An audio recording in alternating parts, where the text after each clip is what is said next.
Hey guys, Matt from the Essential Jiu Jitsu podcast here, and today I wanted to have a discussion about a role that gym owners have that often doesn't get talked about. Gym owners have a lot of hats that they have to wear. They got to make sure everyone gets that the bills get paid, that people are paying on time, that the mats are clean, that the equipment is coming in and classes are getting run how they should, and of course that your students and yourself are getting the training they need to succeed and everyone's happy.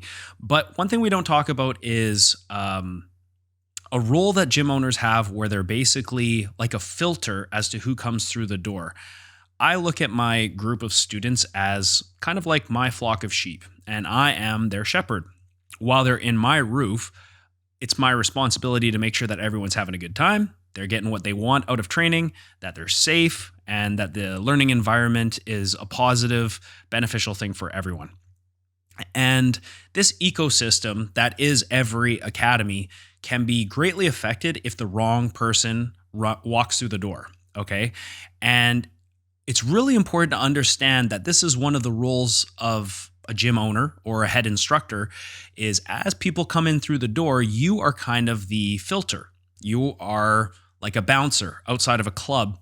And if you see someone that looks fishy or something that could disrupt the learning environment, it's kind of your responsibility to address this, because if you just let everyone train at your gym, that's when you start getting issues. Okay. And so as the bouncer of the gym, it is up to you to address certain people who could be potentially problematic. Okay. This is your role as the shepherd to your flock. Okay. Understand that when someone comes into your gym, yes, they are potentially going to give you money. If they sign up and sign a contract and train under you and learn under you, you will benefit financially from them. But in my opinion, no amount of money or profit is worth something that is a negative in your training environment. So if something can affect the chemistry of your room, or can affect the ecosystem of your academy, and make people start to look around like, who the fuck is this person training here? Or what's this guy's deal? Or whatever, and start to affect the environment negatively, that is not worth any amount of money. Okay. And I've learned this multiple times as my career of martial arts. I think it's really important that you take ownership of this role, that you are the bouncer or the filter that keeps good people in the gym and keeps bad people away. If you don't do that, if you just sign up anyone who's willing to give you credit card information and you let everyone in, you will find quickly that not everyone gels with the environment, okay? Understand that in a public situation and for an activity that is so intimate and so unique as jiu-jitsu, there's going to be so many different people from different walks of life that come in, people who have different mannerisms and opinions and hygienic practices that could potentially affect your room positively or negatively. Okay. And you need to be the one to take ownership for this. What does it mean to take ownership, or extreme ownership, as Jocko Willink talks about? Basically, if there's an issue, someone comes to you with an issue, or you notice that there's a problem in the gym, it is your responsibility. If someone has a problem because someone said something that offended someone, if someone is having a problem because someone is training in an unsafe manner, or because they stink, for example, it is your problem. Whether or not it is you doing the action, you have to take ownership, okay? Now, you can choose to not take ownership, but what that means is people are going to notice that you don't take ownership of problems. And because you are the gym owner or the coach or the person of authority, they're going to look to someone to solve this problem. And if you don't do that, they're going to wonder, who is going to do this then? I feel like I'm making a valid complaint or a concern, and the person who is the one of authority in the position of power is refusing to do anything about it. Generally, what happens in this type of a situation is people decide to leave, and people have left other gyms and come to me for a variety of different reasons. And a lot of the time it's neglect of some sort on the part of the head instructor. Okay. And so I made a vow no matter what I'm going to do, whether it's my previous career in the culinary arts or my career now as a business entrepreneur, a martial arts gym owner, that I would take ownership for everything that happens in my academy, because I believe that's what good leaders do. If someone is training Spazzy and I'm not even there, okay, yes, I could argue, well, I didn't do it. It's not me who trained like a fucking idiot. However, if I don't rectify the situation, if I don't make an attempt at fixing that situation and speaking to an individual or doing whatever I need to do to make it right, I am now neglecting my role as the shepherd of the flock. I am not taking ownership. Okay. So let's start talking about like new leads. Someone comes into your gym. Hey, I'd like to try jiu-jitsu. First impressions are important, okay? Think of this as an interview, like a job interview. Try not to look at a new lead coming in through the door as a dollar sign or a credit card number, because when you start to put monetary value on people, you start to lose the idea that these are actually people, okay? Yes, if someone walks in and signs a contract with me, I just got a raise. And that's fucking awesome. That's part of being an entrepreneur. You get to experience the benefits of that. And someone comes in, it's like, wow, I'm making an extra $160 a month. Great. However, understand that this is a job interview almost. They're interviewing you as a training environment that they may want to commit themselves to for years and years to come, or their kids, and you're interviewing them, asking yourself, is this a person that I want to have around my flock? Is this a safe person to have around? Is this someone who's going to cause potential problems? I remember doing intro classes a couple of years ago at a gym, and before I opened my school.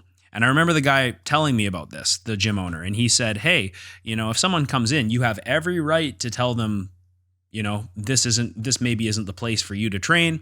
If you get a bad vibe from someone, tell them that the price of tuition is like $300 a month and they will not come. Okay. Maybe there's some validity in this notion. However, I think it's, what he said about trusting your instincts and, not being afraid to censor certain people from the environment is a good thing. Okay. Not everyone who comes in and says, hey, I want to pay you right now, I want to train here, should stick around, okay? Usually, I think it's pretty easy to become a good judge of character, and I think that that's an important thing to do when someone first comes into the gym. However, it can happen that you misread someone and they come in and you find out later that maybe this person has certain issues or certain things that certain challenges that they bring to the training environment. Okay. And it's important to trust your instincts in these first impressions so that, if your gut is telling you something about someone, or there's some telltale signs, that you listen to these signs and you give them some consideration. So let's just talk about like some potentially problematic clients that you might have. So one thing that was common where I was training was there was a number of addicts around. So drug addicts, alcoholics, things like this. People come in stinking like alcohol, come in and they don't seem kept or hygienic. These are generally people that aren't really going to fit in. Okay. I'm not saying that if you're an alcoholic that you can't train with me, because I believe that jiu-jitsu has a healing quality for sure. Or if someone is a drug user, who am I to say, well, the martial arts life isn't for you. Perhaps that was the outlet they were looking for to heal themselves. However, someone who comes in and off the street and they're addicted to crack or something like that, or they have, meth scabs all over, obviously you have to take ownership of the situation and say, well, I don't think this is a fit for you, right? I don't want you mixing with my other students, my flock, right? I don't want you affecting my ecosystem. Another thing that would happen is some people will come in and they want to fight in a cage and they'll be like, yeah, I think I want to fight. I think I can, I want to go into a cage and all this stuff. And I'm like, man, this is a grappling school. This is not, this isn't underground fighting league, and you're not tough here. you're not tough. I don't care how tough you are. I don't care if you have a karate black belt. This is Jiu Jitsu. Here we like to butt scoot and hug each other and try and strangle each other. It's not about being tough. Okay. So if you find someone who's overly aggressive, someone who comes in and they look like they got a chip on their shoulder and they got something to prove, this is also another sign that maybe this would be someone who's problematic. Okay. If someone comes in and hygiene is immediately an issue, this should be addressed immediately. Okay. Do not wait until their first class when they come in stinky. Some people come in stinky and they don't realize they're stinky. Some people come in immediately after work without showering. And I always say to them, would you want to go on a date like this right now? And they're like, no, I would shower first. I'm like, okay, well, this is kind of like a date. And it's like we're having sex without the sex part. We're going to be rolling all around each other and smothering each other and sweating all over each other. It's going to be very, very close quartered, and the nature of the sport is quite intimate. So how would you, if you were going on a first date with someone and you were hoping to hook up, would you be in this state of hygienic practice? And they usually say, well, no. I've had a conversation like this before, and the best way to address it is to politely let them know, hey, you need to shower before training. Okay, I have a shower. I'm privileged to have a shower, but not every gym owner has a shower where they can say, so-and-so, can you please shower before class when you get here from work? Okay, and so this is something that needs to be addressed, because if you don't address it as the gym owner, no one's going to address it. And what might end up happening is you might have a student who, doesn't mind saying something, and he'll say, hey, you fucking stink. And then this will be a lot more embarrassing for this person than if someone subtly pulls them aside and says, hey, just so you know, you kind of stink. You can't be training jiu-jitsu like this. Okay. So hygiene is one thing that I'm always looking for when it comes to new leads. Okay. Now I'm going to talk about something that may piss some people off. Okay. Maybe a touchy subject for some people. Okay. People who are politically driven. So certain people might come into a gym and want to project their worldview on the gym in a particular way, and they expect everyone to conform to their worldview. I'm going to give you an example, okay? Recently, I got into a situation online where I was talking to a friend in a comment section. He was opening a gym, and I was wishing him well, and then one of the comments in the comment section asked, it was from a blue-haired, I believe, woman, and they said, are these classes going to be gendered? Is there going to be education towards is there going to be education for the instructors so that we can prevent bigotry and hatred of non-binary people? Something along these lines, okay? Here's the thing. When you get people coming into your gym like this, okay, you got to ask yourself, is this going to cause me problems down the line? Okay. And I'll be honest with you, people, in my opinion, and this might not be an opinion that you like, but it's my show and you can turn off the show if you want. Certain people want to come in and make everything about themselves. Okay. They think that certain people are hateful or bigoted or not accepting just because you don't accept their worldview and because you won't conform to their worldview, which is totally unfair. This is not how society is supposed to work. This is your business, okay? And you have the ability and the right to turn down business to anyone, really. And that's how businesses work, okay? That's why I started my own business, because I wanted the control and the freedom to run the business how I want. If someone comes in and says, you need to educate your staff on this, this, and this, because I assume that you are bigoted, or I assume that you are hateful, or I need this to be a, quote, safe space because of my worldview, etc., that may not be someone who you want in your gym. Someone who's extremely obsessed with things like pronouns and gender and things like this. Again, this is a touchy subject. Not necessarily something that I would want in my gym, because in my gym, I see everyone as equal. I see everyone as just people, okay? I don't really care too much for someone's gender or their preferences. It's not my business, just like someone's medical history is not really my business, okay? So If someone comes in and they start telling you that, hey, is this a place of hate or is this a place of acceptance? They start using language like that, demanding that you use certain pronouns around them, things like that. This is generally someone who I would say, hey, this isn't really a place for you. Okay. Understand, my opinion, it is not okay to turn someone away because of their race, their sex, their sexual preferences, or their creed, or whatever. Those are not reasons to not let someone in my gym, or I would hope your gym.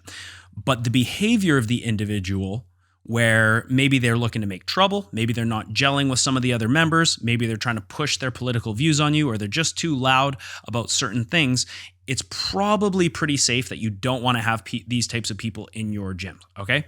Ask yourself, is it worth the money? Is it affecting the training environment? And one of the most biggest telltale signs are people coming up to you and telling you about this person.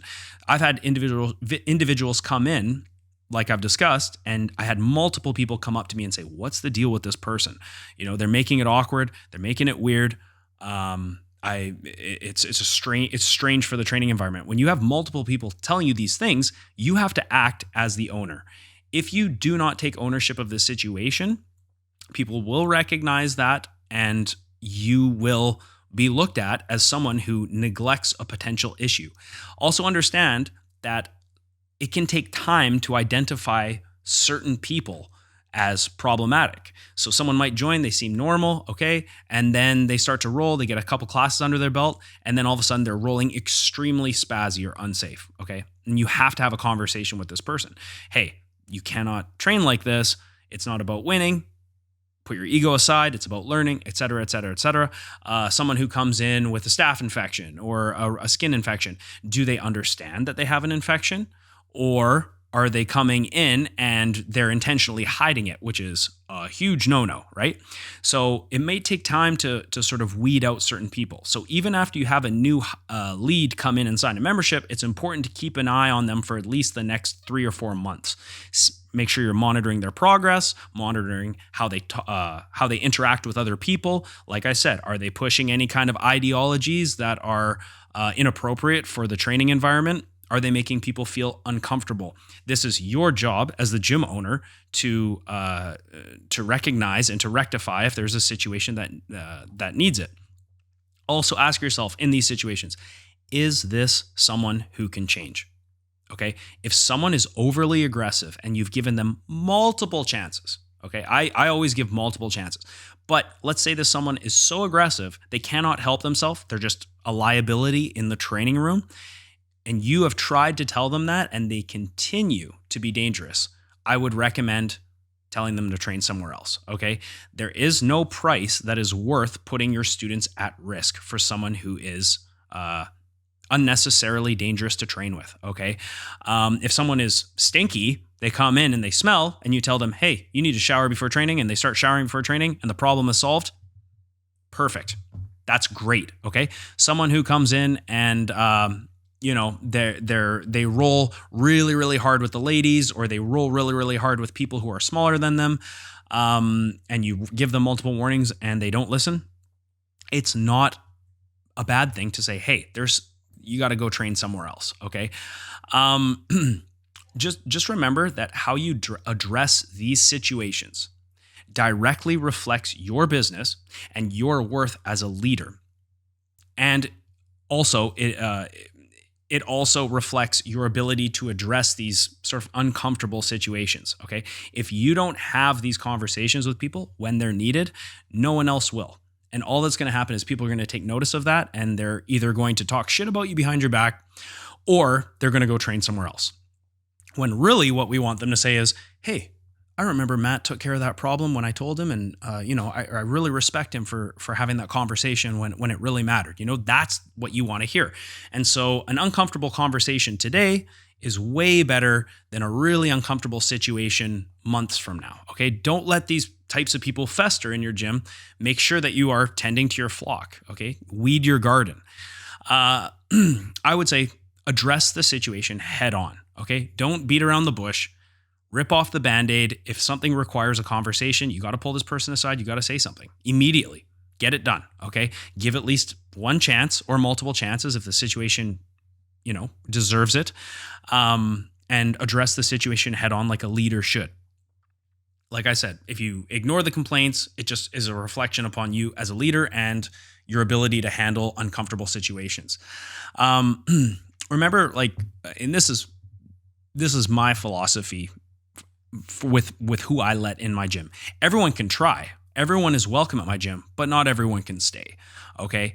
I don't want people who come in and they are a potential threat to my other customers physically, or if they're trying to push certain ideologies and push certain agendas inside my gym. It's just not the place to do it. It's inappropriate.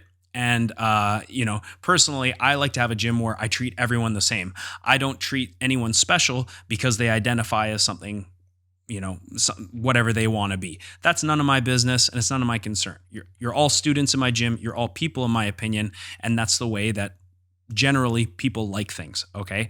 Always remain calm and kind and understanding. And please try to come from a place of, this is just me trying to protect my flock and have to protect these people. These people are all here paying me to learn something. And the last thing they want to be dealing with is someone who's aggressive, someone who's stinky or unsafe, or someone who's trying to push annoying fucking ideologies on us. Okay. And I feel like it's kind of taboo to tell someone, hey, this is not the place for you to train, okay? But in reality, that's 100% your responsibility as a gym owner to keep your gym safe, to keep your training environment enjoyable and productive and open so that people can learn and people can become the best, version of themselves and reach their full potential. That's really what I want as a gym owner.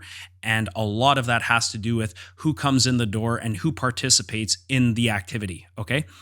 And that's my talk for today. So if you are a gym owner, if you are responsible for your group and, you sort of overlook the new lead hire system at your academy, make sure that you do a thorough check. You pay attention to first impressions, listen to your gut, okay? Address these situations head on. And if needed, tell them to go somewhere else. All right, guys, if you want to support or contact the show, I'm going to leave the links at the bottom.